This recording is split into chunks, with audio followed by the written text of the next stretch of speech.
शिव पुराण के अनुसार रामेश्वर नामक ज्योतिर्लिंग के आविर्भाव तथा महत्तम का वर्णन सूत जी कहते हैं ऋषियों में।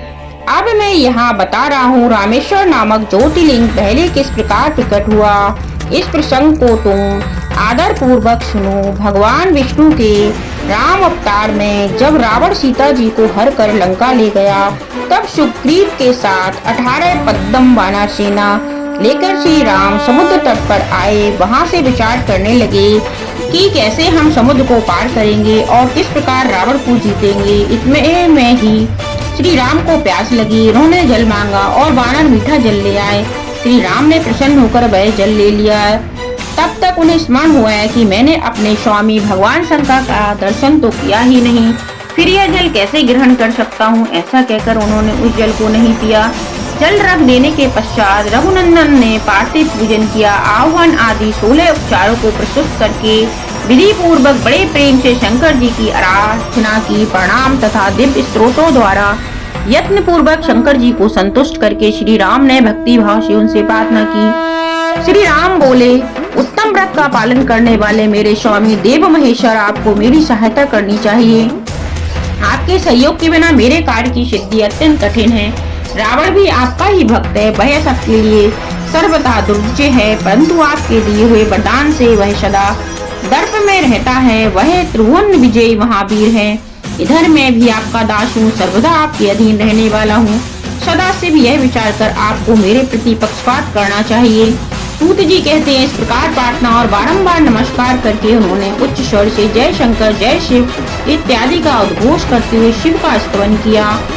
फिर उनके मंत्र के जप और ध्यान में तत्पर हो गए। तत्पश्चात पुनः पूजन करने के स्वामी के आगे नाचने लगे। उस समय उनका हृदय प्रेम से द्रवित हो रहा था। फिर उन्होंने शिव के संतोष के लिए गाल बजाकर अव्यक्त शब्द किया।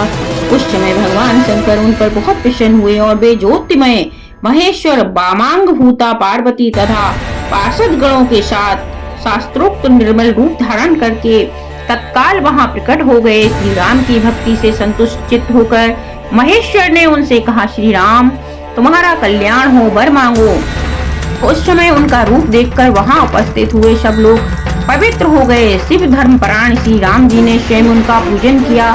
फिर भांति भांति की स्तुति एवं प्रणाम करके उन्होंने भगवान शिव से लंका में रावण के साथ होने वाले युद्ध में अपने लिए विजय की प्रार्थना की।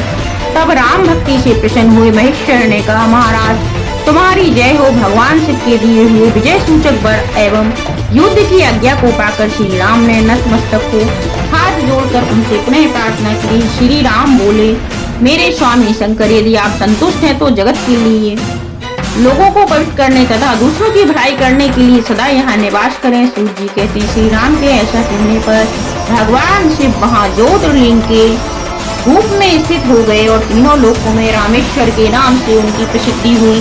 उनके प्रभाव से ही अपार समुद्र को अनायास पार करके श्री राम ने रावण आदि राक्षसों का शीघ्र ही संहार किया और अपनी प्रिया सीता को प्राप्त कर लिया। तब से इस भूतल पर रामेश्वर की अद्भुत महिमा का प्रसार हुआ।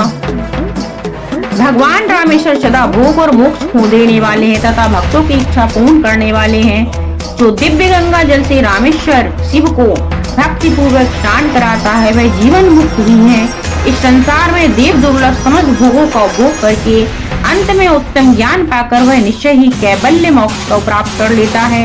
इस प्रकार मैंने तुम लोगों से भगवान शिव के रामेश्वर नामक दिव्य ज्योतिर्लिंग का वर्णन किया, जो अपनी महिमा सुनाने वाले के समस्त पापों को अपहरण कर लेने वाला है। बोलो नागेश्वर ज्योतिर्लिंग की जय हो, जय हो, जय हो।